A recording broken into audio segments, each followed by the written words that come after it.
او ذیل جوشن کے بیٹے، میں نے سنا ہے فرزند رسول سے لڑنے کے لیے تم تمام لشکر سے زیادہ حرص رکھتے ہو، اگرچہ تمہارا امیر عمر سعد رے کی بادشاہت کی آرزو میں پیر مار رہا ہے، مگر میں جانتا ہوں کہ دل سے حسین کے خلاف لڑنے پر مائل نہیں ہے۔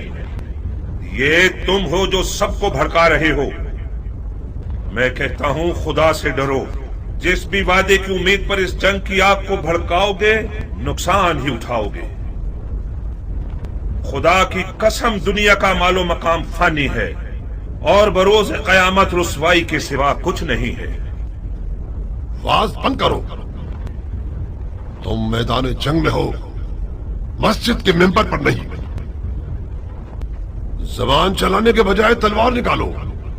ہمارے لشکر کے پاس اتنا حوصلہ نہیں کہ تمہاری یہ بیہودہ باتیں سنے۔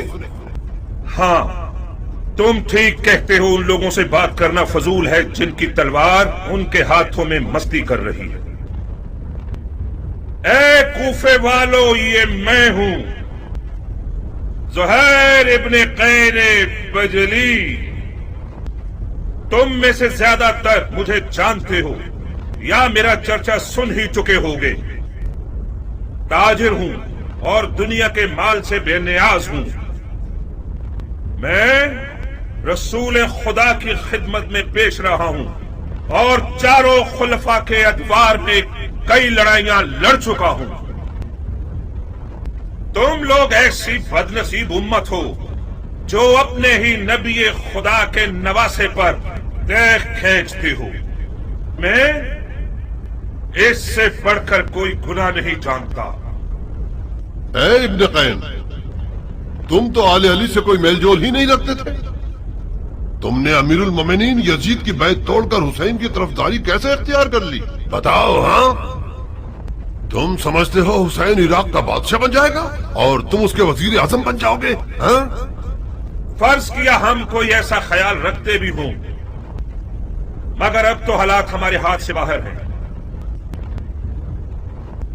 تم کوفیوں سے پوچھتا ہوں، عراق کی بادشاہی زیادہ عزیز ہے یا ہماری جانیں؟ خدا کی قسم، حسین تمہاری دعوت کے سوا کسی اور غرض سے عراق نہیں آئے۔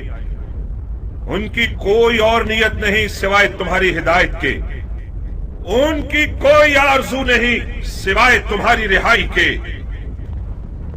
مولا حسین ظلم کرنے والوں میں کبھی نہ تھے، ان پر لگائے گئے الزامات تہمت کے سوا کچھ نہیں تھے، اور یزید کی بیعت کبھی نہیں کریں گے۔ خاموش! ستمگر تم ہو اور وہ تمہارے باغی امام۔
इब्ने जुल्जुशन, मैं फिलहाल पीछे हटने के हक में हूं।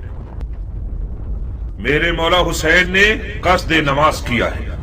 मसलहत समझकर फिलहाल वक्ती तौर पर जंग रोक देते हैं। मैं भी अपनी नमाज पढ़ लूंगा और तुम भी कुछ सांस ले लो। इब्ने कैन, जब दोबारा मैदान में आओगे तो मैं खुद तुम्हारा गला काटूंगा, मोटी गर्दन को तोड़ दूंगा। काश एक बार मर्दानगी दिखाकर अपनी बात की लाज रख लो। मैं नमाज के बाद तुमसे लड़ने के लिए मैदान में आऊंगा। वादा खिलाफी करोगे तो कुत्ते से बदतर होगे। ज़ुहैर ने नेज़ों और तलवारों के हिसार को तोड़ दिया और किसी परवानी की तरह नमाज इश्क अदा करने आ गया। गोया उस दिन ज़ुहैर का मुकद्दर इतना हसीन था कि अपनी आखिरी नमाज आलम में मलकूत में रिसालत मुआब के पीछे पड़े।